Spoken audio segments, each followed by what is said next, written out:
welcome back to Tiny Blue Games. My name's of course Csaw or Chris, and today we're taking a look at Fiesta Online in 2020. Now, we're taking a small break from comparing modern MMOs today and are taking a trip down memory lane to focus on some truly classic MMOs. Today we will be focusing on Fiesta Online, but this is really the start of a series of videos that I'd like to do that highlights some true classic MMORPGs and focuses on some nostalgia.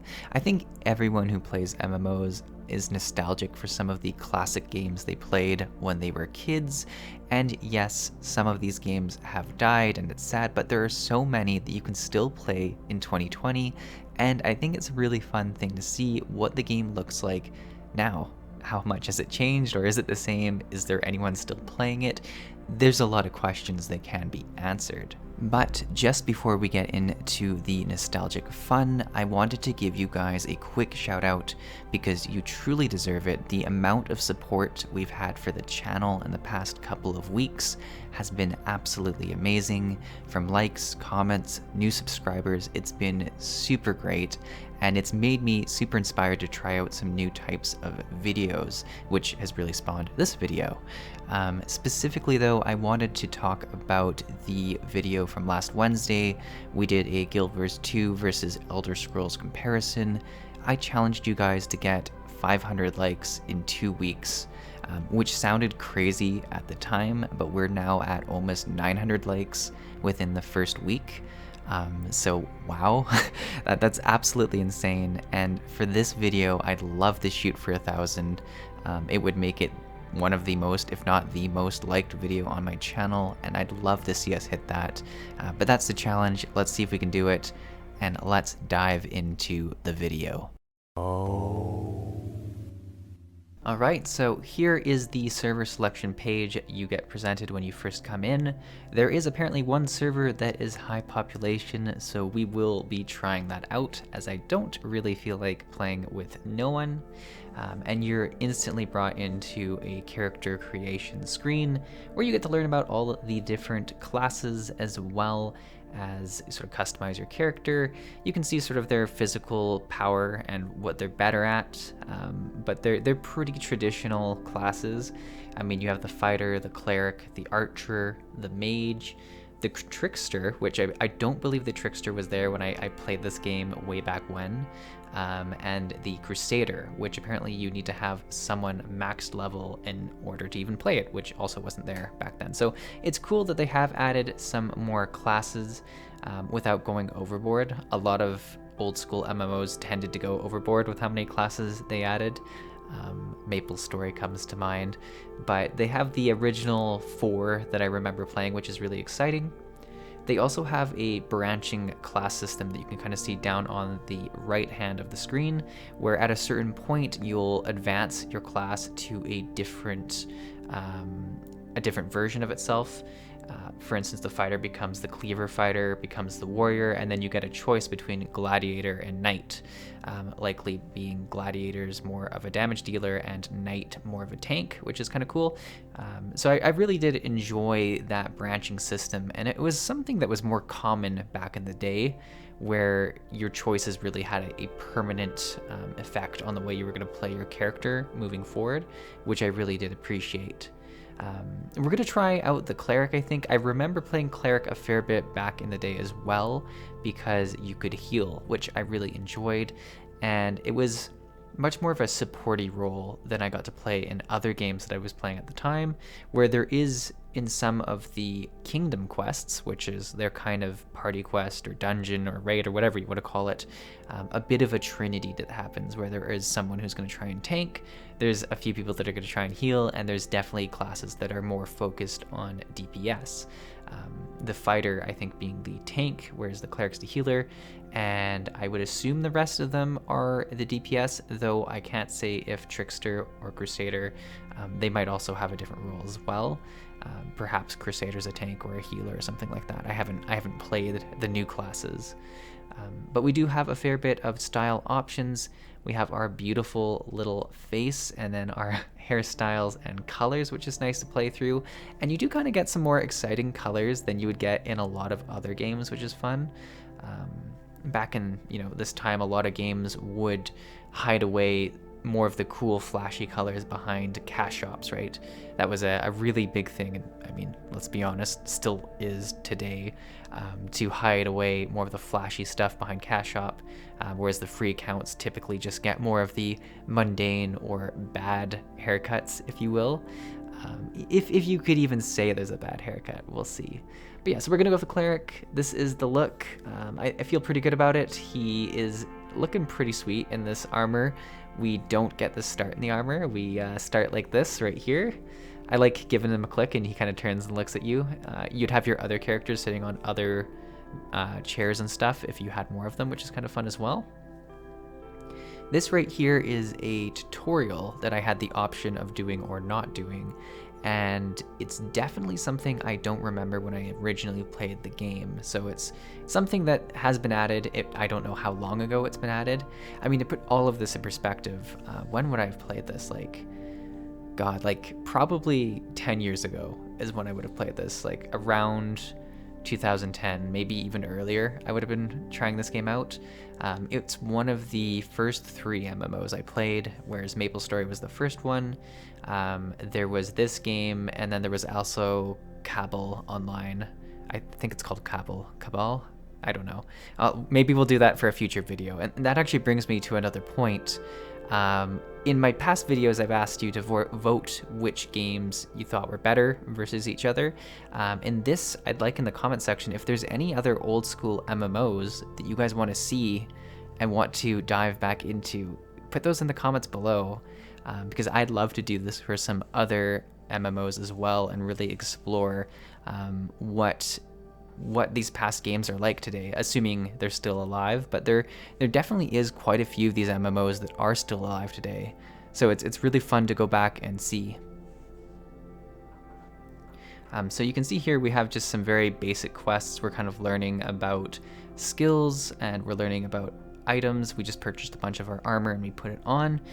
Skills in this game are also purchased. This is a very typical old school MMO thing as well. Even WoW Classic had a system where you would go and buy the different rank ups of skills and consume them.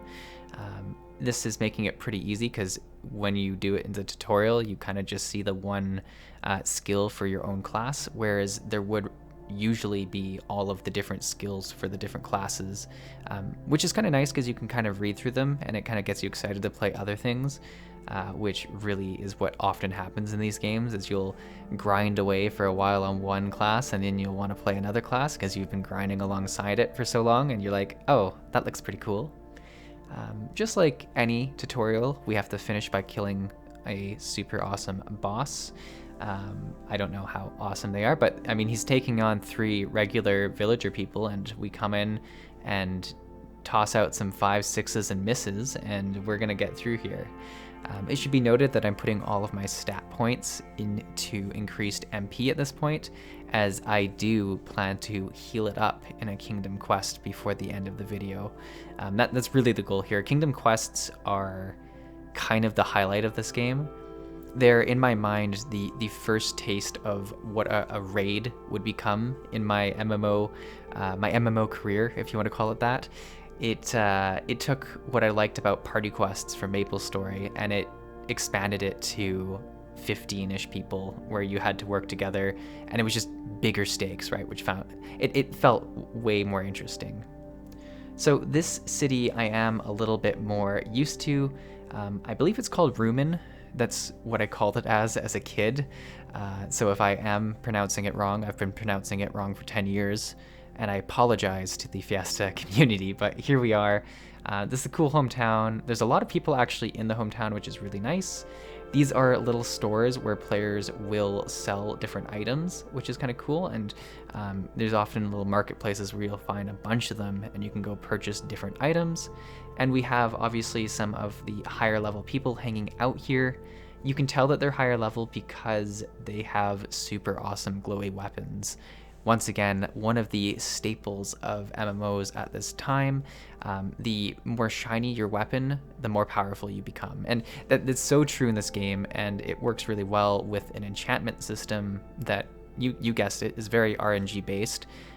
But the, higher upgraded, so like, a +9 mace would glow more than a +8 mace.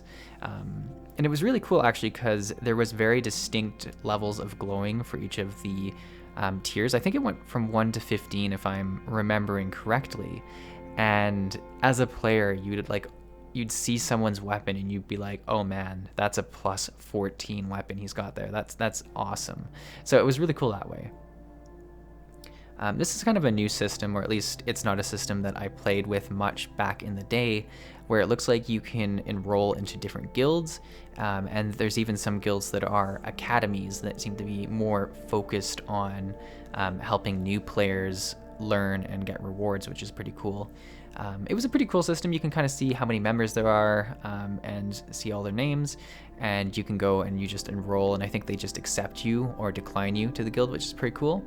I'm right now looking for Join Spam Academy because someone was advertising it in the chat, and I was like, all right, let me see.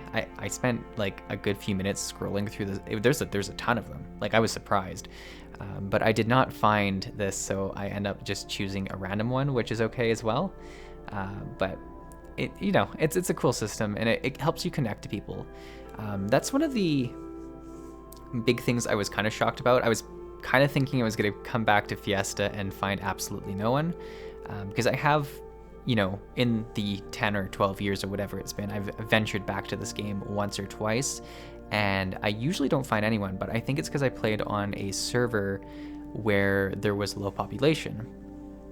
And this high population server seems to be where everyone's kind of come together, and it's made its own little tight-knit community where I was able to, join a few people's parties from time to time, talk to a few people. I even got, you'll notice that my health and my MP at this point are much bigger than they were a couple levels ago because I've gotten a bunch of really high level buffs. One of the more interesting things they do in this game is that when a high level person buffs you, you get to enjoy all of the stat increase that they would get at that level. It doesn't scale down based on the level you're receiving it at. It's not like it's a percentage increase of your stats. So because of that, I've got like 10 times the health and MP that I would normally have. And once you see me start attacking things, which we're about to get to, don't worry, I'm going to destroy them, even on a healer, which typically wouldn't be the case. You'd see me just like smacking away at these creatures for days. But yeah. So here we are at the Forest of Tides, a very traditional training area. And you can see here, I'm just smacking these slimes like no business. There's no fear at all that I'm going to get killed because number one, I've got heals. Number two, my health is huge. And number three, they do nothing but miss on me. So I'm feeling pretty safe. I don't know what's up with a lot of these games from this era and making creatures that are called slimes and mushrooms. Like mushrooms, I get mushrooms are a thing. I don't really see them as a monster in my world, but slimes, like I don't know. They're like in this game, they're in MapleStory, they're in other games as well. I don't understand why they were such a thing back then. And you don't see today very many games that have these weird blob slime things. Like, yeah, there's some goopy things, I guess, but slimes as a word were just very common back then, which is very interesting. And much like MapleStory, again, there's a bunch of variety of them. So we have the hero slimes, we have the normal slimes. Once we get into the Kingdom Quest, we're going to see a bunch of other slimes as well, which is really interesting. So pretty much just going around killing things, grinding. The XP bar is particularly different in this game. You'll notice that my character portrait up there has kind of a circle around it, and that circle needs to get full. So I'm at about 3/4 of the circle full right now. And then once that's filled, you get one of the little dots kind of around the base of it. You get those filled up, which then is how much XP you have. So it's a really weird system to get XP, or to show your XP, but it's unique to this game, which I kind of enjoy. While we're talking about up there, I do have some health and mana crystals. These, you can see I have 15 health ones, I've got 14 MP ones, and you consume them and it'll give you back some of your mana and some of your health. Now, I don't believe they would scale with the buffs, so I think right now they would do a very minimal amount, but they do come into play later on in this video. Once my buffs wear off, you'll see that they restore about half of my MP and maybe about 1/3 of my health.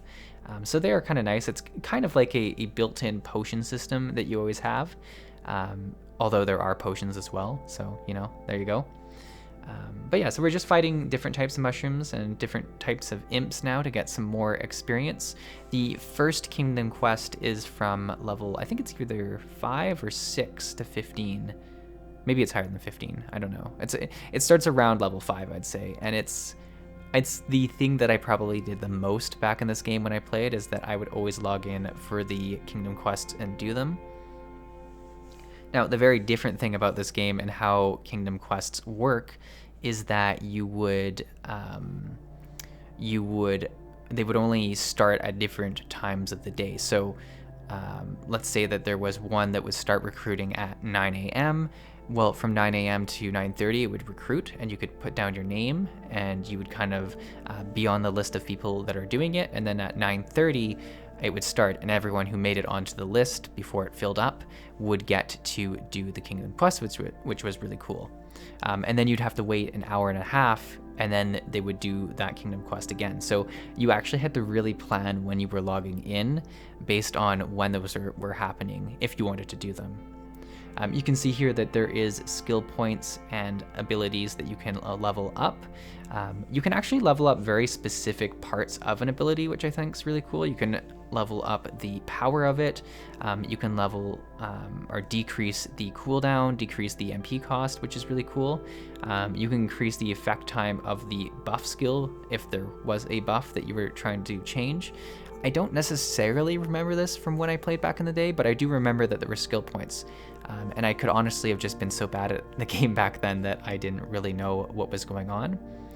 You can see here I have registered for a party quest, and I'm signed up for it, and there's a guy named Felix Meiji who is inviting me to his party as we're about to get ready and go in and already be in a party. You don't necessarily need to do that. I remember back in the day, in fact, you would teleport into the party quest, and then you would start looking for party members right away once you got in there, and you'd kind of try and find someone with a tank, someone with a healer, and then you'd run through the party quest together, which was really fun. But you know, there's only going to be 3 of us doing it, which is pretty crazy because I think it is a maximum of 15 people that can do it. We are able to do it with 15 people, or with 3 people rather, but that's because I think we have some pretty high level people, we have some high level buffs. Luckily I am a healer, which doesn't come into super big play until the very last boss, but it does help out a fair bit in the end, which is nice. It's nice to feel needed, right? That's always good. But it's such a strange thing because back in the day when this was a super popular game, it would actually be a situation where you would rush on to be ready for when the sign-up time happened, because the 15 spots, they would fill up so quickly that, you know, there would be a lot of people who just didn't get to do the Kingdom Quest and would have to come back an hour and a half later to try and do it.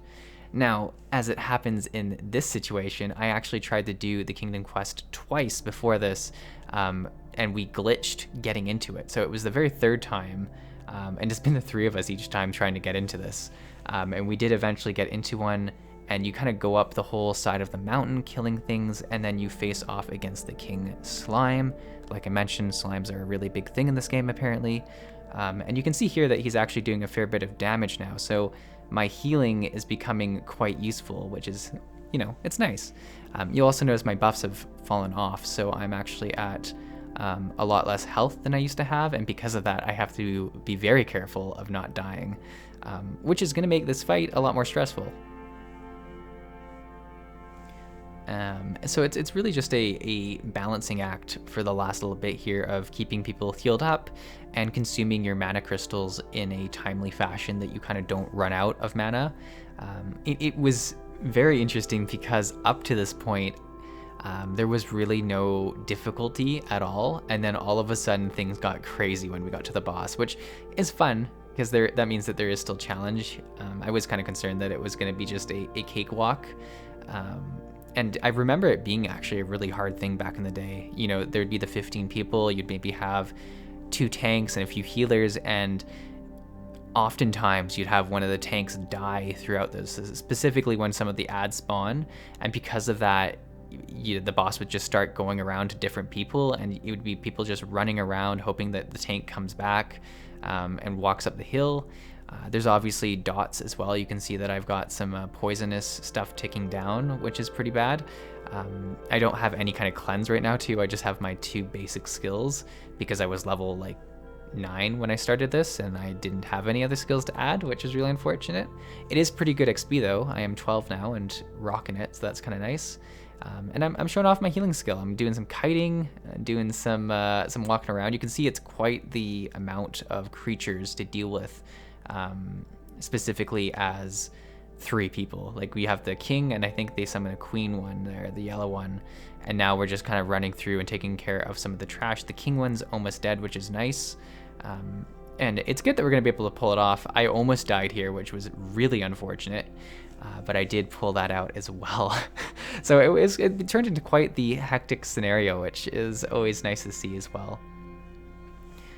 But yeah, so this is Fiesta Online. I would love to hear you guys' own memories and thoughts of this game as well. It's just really fun to go back and see what was such a hyped thing to do back in the day and see what it looks like in 2020. I think honestly I was probably more pleased with it than I thought I was going to be. I thought there was going to literally be no one to play with, and hey, there was a lot of people. I made some friends, weirdly enough, in the 3 hours I was on, and I think that's so typical of old MMOs, is that people who are playing that, they're playing it for the community. They're looking to make friends, they're looking to engage with people, and I think that's why in our mind, old MMOs tend to almost be more enjoyable. They have that feeling to them. But yeah guys, hopefully you enjoyed this. Thanks for watching. I'll see you in the next video.